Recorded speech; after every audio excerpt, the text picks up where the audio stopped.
Hello, spring you back. Part 6. I'll have to check. Anyway, I've just duked my whole garage. What's up, Dave? Yeah, it was absolutely filthy. So yeah, it's probably the cleanest it's ever been since I built it. So yeah, we're all vacuumed. So let's have a look at what's going on with this. Alrighty, part 7 actually, not 6. 6 was, I think, was it yesterday? No, 6 was 2 days ago. Yes, I've been working behind your back in secret. So yeah, I've cleaned the place out. Now that's better because it was really grotty in here. Been doing most of the sandy type stuff outdoors, but it gets in. But I have been doing a bit indoors. So anyway, all clean. I've done some stuff last night on the shaping side of things. Had some progress on the oiling side of things. Had progress on the sanding and finishing side of things. I've ordered today some veneers. I've ordered a selection of just 10 sheets of veneer of different types of wood. I think the sheets are anything from 3 to 8 inches wide and 10 to 12 inches long, so you know, any of those would be enough on their own just to do the fret markers. There's lots of different types of wood, so I should be able to experiment with having majority of the frets dark sort of rosewood colour, and then just the tips of the frets in a light mapley, whatever, the blondest colour. And that was about £10 delivered from eBay. Not delivered yet, but when it's delivered.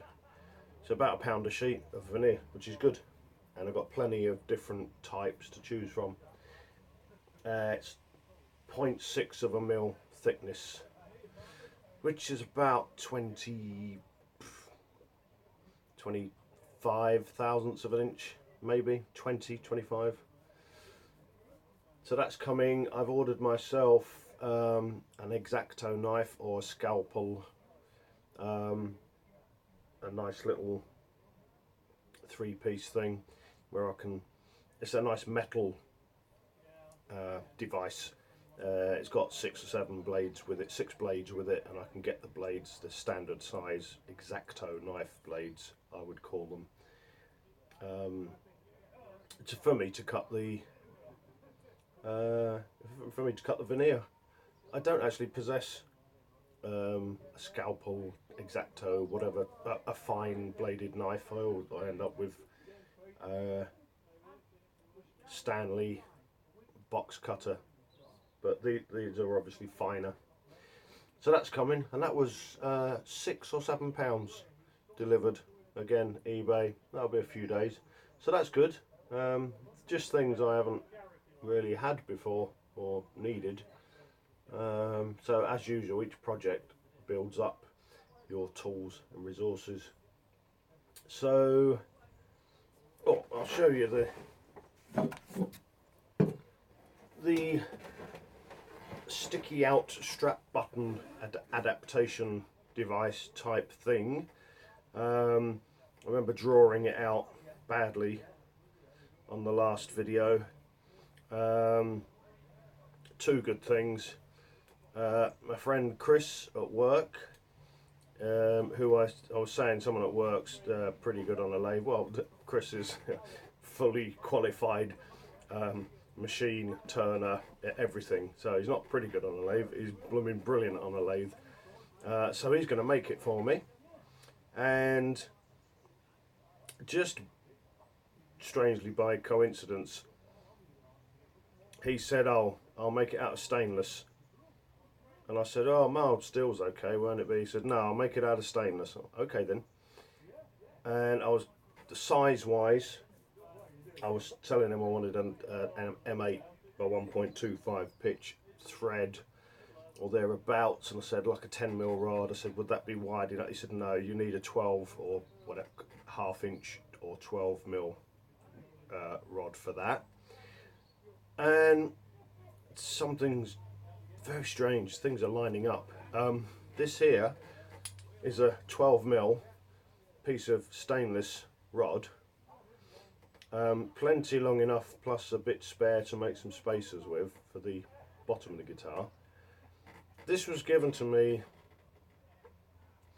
a month, maybe 2 months ago by my friend, another friend at work, Mark, who handed it to me and said, hey Springy, that any good for anything? And I looked at it and went, maybe, maybe not, but nothing I can think of at the present time. No, don't worry, if I need something, I'll get something. And he chucked it in one of our scaffold fitting bins.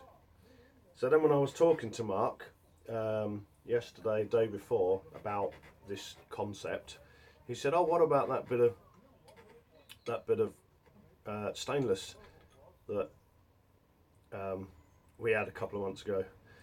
I went, yeah, that might have done the job. He says, I'll go and find it, and I pretty much know which bin it's in. So off he went and come back with it.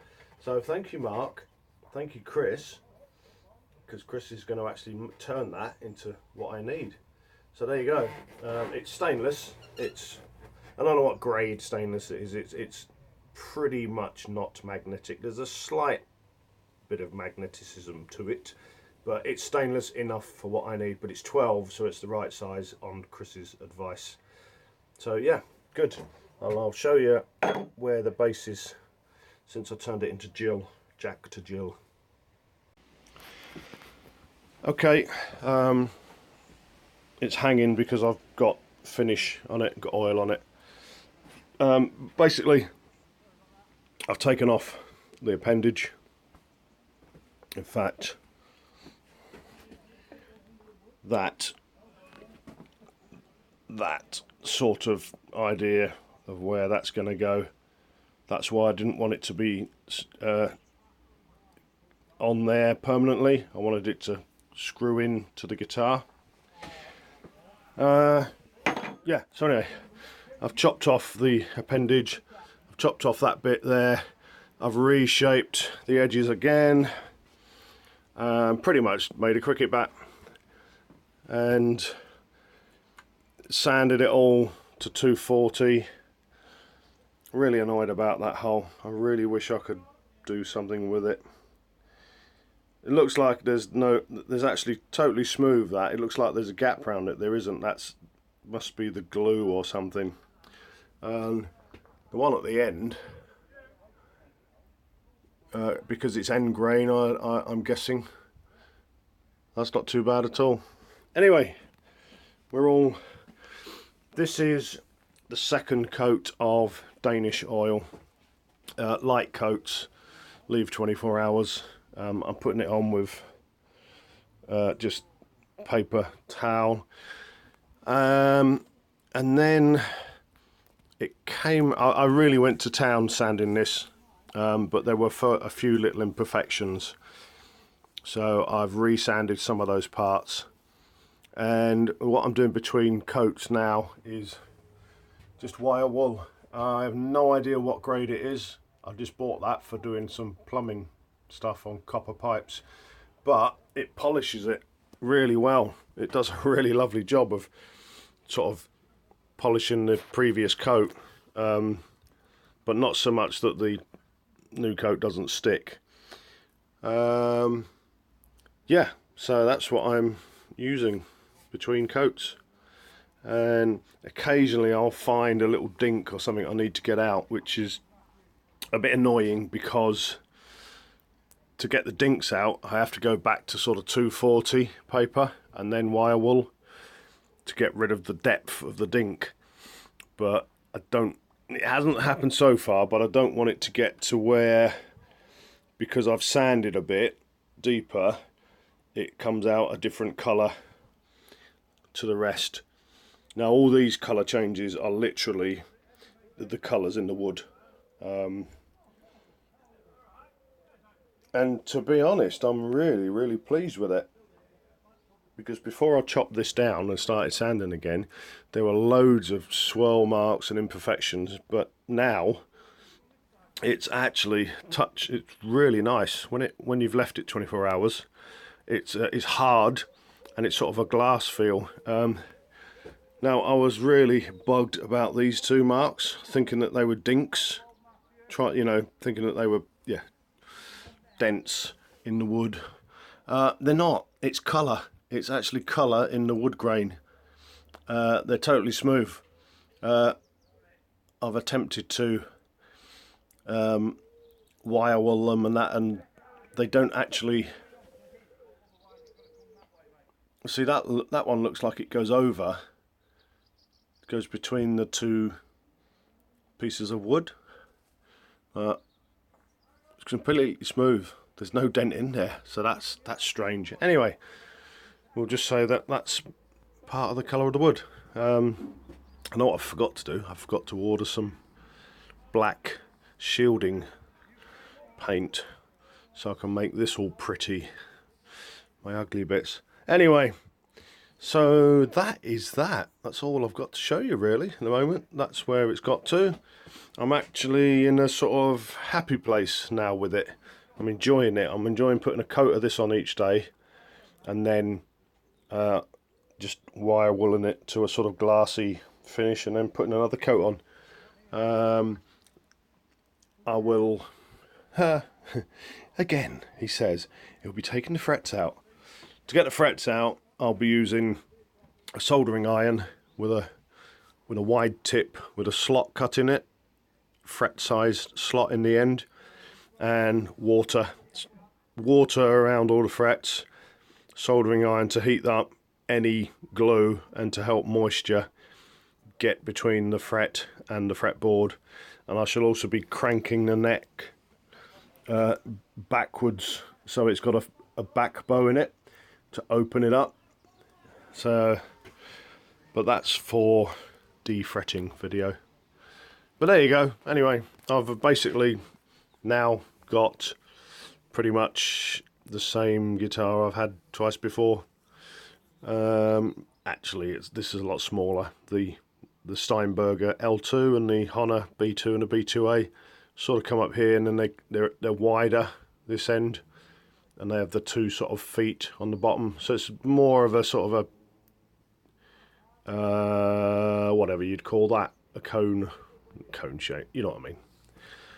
All right, that's enough of that.